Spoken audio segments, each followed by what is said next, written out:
things are moving along.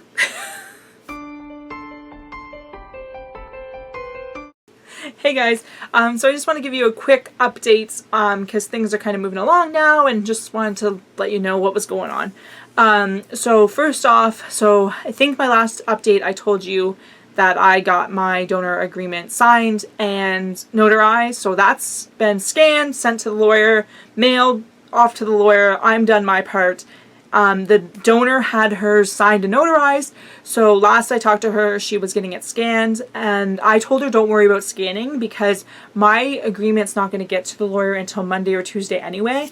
So I said don't worry about the scanning, just mail it because we need both parts mailed anyway. So just mail it off to her, and then she'll get it. Like, there's no rush to get it scanned or anything. Like, we don't need it scanned. So I just told her not to worry about that. I don't know if she ended up doing that or not, or if she ended up scanning it, but she's signed and notarized. So I'm pretty happy and pretty like this is happening because all we need is the lawyer to shove it together and notify the clinic. So I'm really excited about that. I am back on Vizan. I am really happy to be back on the Vizan because I had 2 cycles off of it and they were brutal.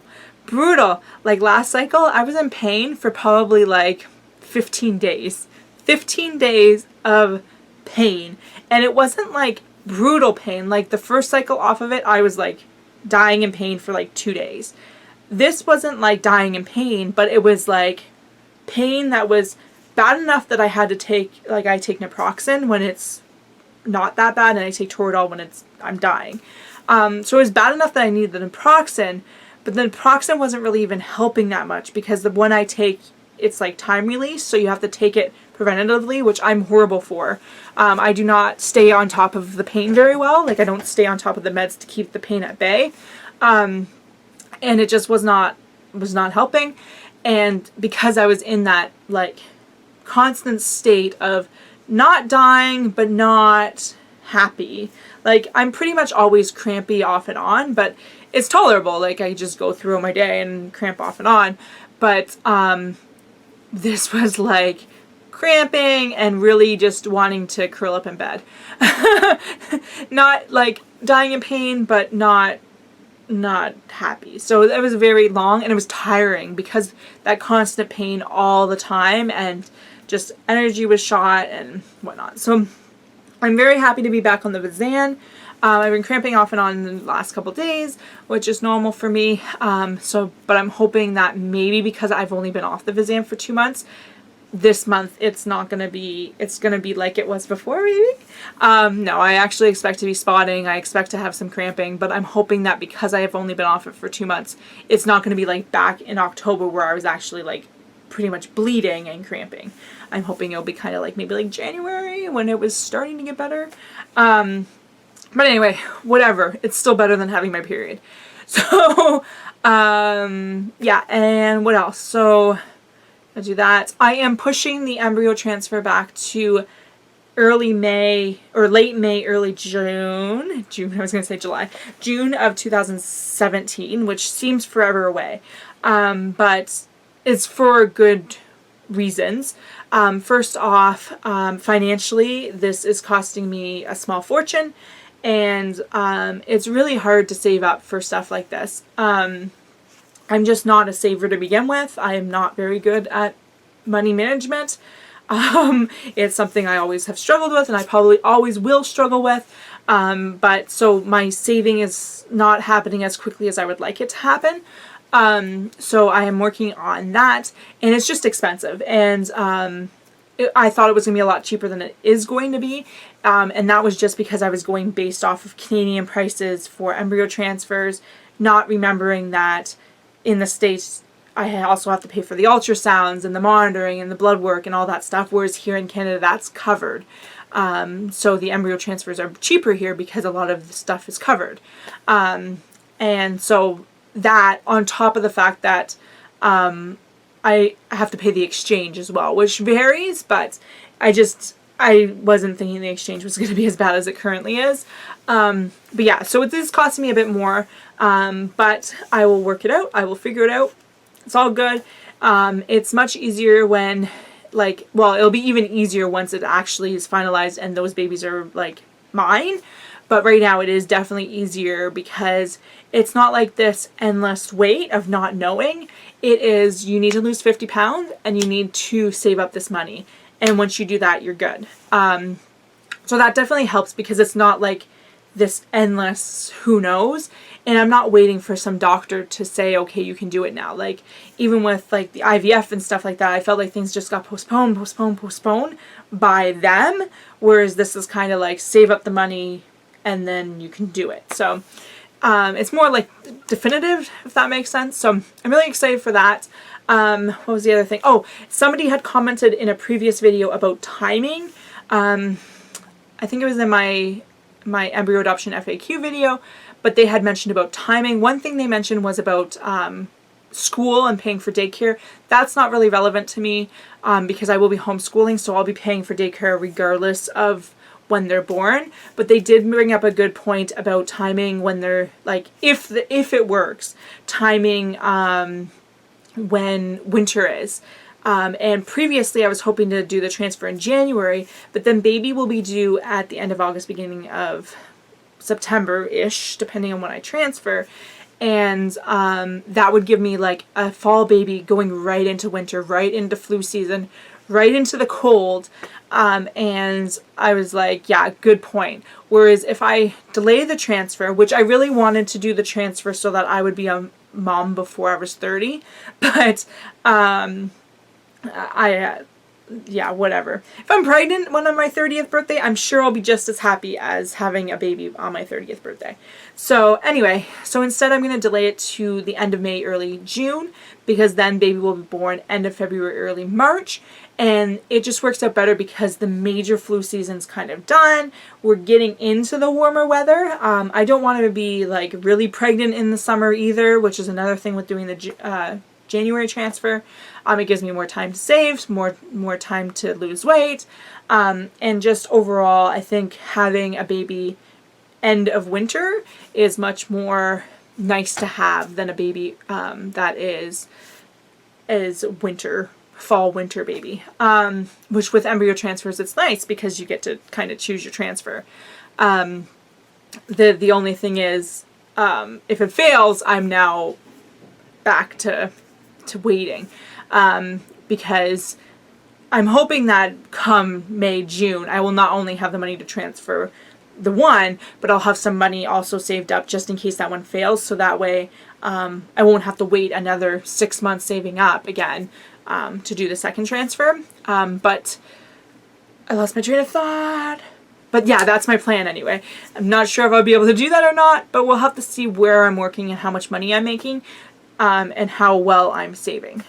So I think that's it for this update. This update has been kind of long, but things have been moving along, and I will just be so happy when like the legal stuff is done and they are legally mine. And then I will be very, very happy because I mean, then I'll have like 2 little babies that are like frozen. Yeah, it'll be awesome.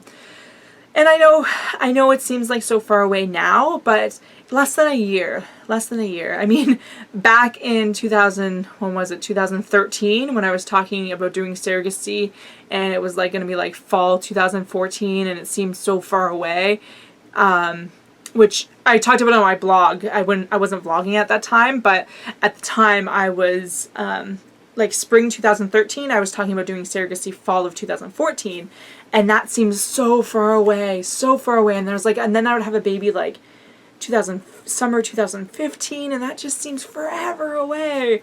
Whereas now it's like that was forever away in the opposite way. Like that was forever in the past. And so now it's like, okay, well, yes, it sucks that I won't be doing a transfer until 2017 and the baby won't be born until 2018. But I mean, once you're pregnant, I feel like time moves a lot faster. Correct me if I'm wrong, but anytime I watch pregnancy vlogs, it seems like their pregnancy just flies by. And I think once I'm pregnant and past, like once I start hitting milestones and I have that like countdown, I think it'll be a lot easier. The other thing is I'm going back to work in September, and time has been flying by so fast since I moved home. There's a huge difference moving home and being busy all the time here, as opposed to where I was living before in the middle of nowhere, where I had nothing to do but think and think and think and worry. Here it seems to be a little bit better. So time I feel is going to go by a lot quicker. Oh, that's what I forgot to mention. So if you stuck along with me for the last 10 minutes, I apologize that this is so long, but if you don't follow me on Instagram, my family doctor I met with on Monday, I think Monday, and he prescribed me Morphazan, and I used to not like him at all. Like yeah, I didn't like him. It took him years to even like help me with the endo, and even then it was like whereas now he seems like totally more relaxed and totally more, anyway. So we talked a bit, and like I didn't feel rushed at all, but he said about getting my rubella checked, because he got records for a lot of things from the other fertility clinics, but he never got a rubella check from them. And there was something else he didn't get. Oh, he didn't get my A1C from the stupid lady that said my life was shit. He didn't get the A1C from her, but I'm just going to fax it off to him because I have records of that. So he wanted to do a rubella immunity check because he doesn't have records of it. And he's like, let's just check just in case, because for those that don't know, if you are pregnant and in the first 3 months especially, and you catch rubella, it causes miscarriage, it causes stillbirth. If your child survives the miscarriage, like not if you don't miscarry or have a stillborn baby, the child's most likely going to be blind or deaf or like one of other million problems. Like rubella and pregnancy, not good, not compatible. And for the average person who just gets pregnant on their own, whatever, they just get the prenatal test done. Like when you first visit your OB, they'll run a prenatal, and during that prenatal blood work, one of the things is a rubella immunity. So at that point, you might find you're not immune, and they'll just be like, hey, just watch out. Avoid people who might have rubella. It's not a common thing, but I do know people that have caught it and miscarried because of it. But fertility clinics, part of your initial blood work is usually a rubella immunity test, because you, one, are going into the doctor before getting pregnant, so that always helps because they're able to check these things out ahead of time. But also, you are spending so much money to get pregnant that anything that can jeopardize that pregnancy once you are pregnant, you need to eliminate. So I agreed to do the rubella test because there's some blood work, and I don't, like I said, I'm here in Canada, we don't pay for blood work, so I went and did that, and I've never bruised before, but this time, whoa, flabby arms that you can't see. Look, there's the bruise. I've never bruised before, but anyway, I did bruise. And results came back that I am not immune. So I've had testing done at 3 different fertility clinics, one in 2013, but they said that they couldn't get all my results back because I did it in Manitoba and they were located in Ontario. So it's possible they never even got my result, but they did test for it. I know they did. But they never told me anything, so maybe they can be excused because maybe they didn't actually get the result. But then in 2015 with my previous clinic, and then 2016 with my newest clinic, no one checked my rubella other than the first clinic, and I never got results anyway. So yeah, I'm not immune to rubella. And could you imagine, because I am that statistic out there, that if something wrong is going to happen, it's probably happening to me. And could you imagine, I go through the embryo transfer, I get pregnant, and then I'm like 3 months into my pregnancy and I get rubella and I miscarry because of it. Could you imagine? It is like one of the stupidest things to have be a miscarriage risk, especially for someone that's been through infertility. So this is my PSA to everyone out there that is working with a fertility clinic, or even if you're just thinking about getting pregnant, get your rubella checked. Because if you get pregnant and then you miscarry, could you imagine, like, perfectly normal embryo, perfectly normal baby, but you miscarry because on the off chance that you caught rubella. Like I said, I've known people who have miscarried because of catching rubella. So solution, vaccination. So I'm going to get a vaccination for rubella, and then I'll be set. So I'm glad we caught it early. I'm glad my family doctor was like on top of it and being like, hey, let's do that. I also have, because I don't know if the fertility clinic did a pap smear or not. I'm pretty sure they didn't. But so in August, I'm going to have a pap smear, complete physical. My doctor's just like, let's just do everything and make sure everything's fine. So he was going to do my A1C, but I said, oh, I just had that done. He's like, okay, just fax me over that.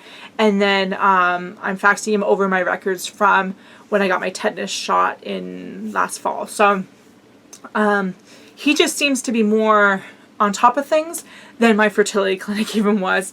But then again, I'm not surprised, because the second clinic I went to, the first one that I went to in person, they didn't tell me that I had symptoms of diminished ovarian reserve. So they never pursued any further testing. They just were like, hey, you're young, IVF is fine. It wasn't until the second clinic, in-person clinic, earlier this year, that they were like, oh, you have like signs, or whatever you call it, like flags showing you might have diminished ovarian reserve. Let's do some further testing before we pursue IVF. And that's where we found out that I do have diminished ovarian reserve, and IVF is just not a smart option. But anyway, so it doesn't kind of surprise me that the first actual clinic didn't do anything. Anyway, I'm rambling now, but I just want to give you guys an update. Then I'll let you guys know when everything's done, because kind of now we're just kind of waiting for the lawyer to put everything together. But once everything's done, I will let you know. And then from there, I'm not sure what kind of updates you guys really want, because from there, it's kind of just me saving and me losing weight and getting ready for the embryo transfer. But I do have a bunch of videos that I've either filmed or I have planned that I haven't uploaded. I have some all the way back from like January, maybe even December, that I filmed and never uploaded. So I have those for you guys. I have the room tour for you guys once I clean up my room, because it's a bit of a disaster right now. And yeah, so I have a bunch of videos for you guys, and then I have my weight loss vlogs. But yeah, so if you have ideas of what you would like to see from the point that I legally have the embryos to the point that I do transfer, let me know if there's stuff that you want me to do. But anyway, this is a really long update. Thanks for sticking around. If you have any questions or comments or suggestions for our videos, let me know in the comments below. Thanks for watching, and thank you for your support. And don't forget to subscribe and give this video a thumbs up. See you guys later.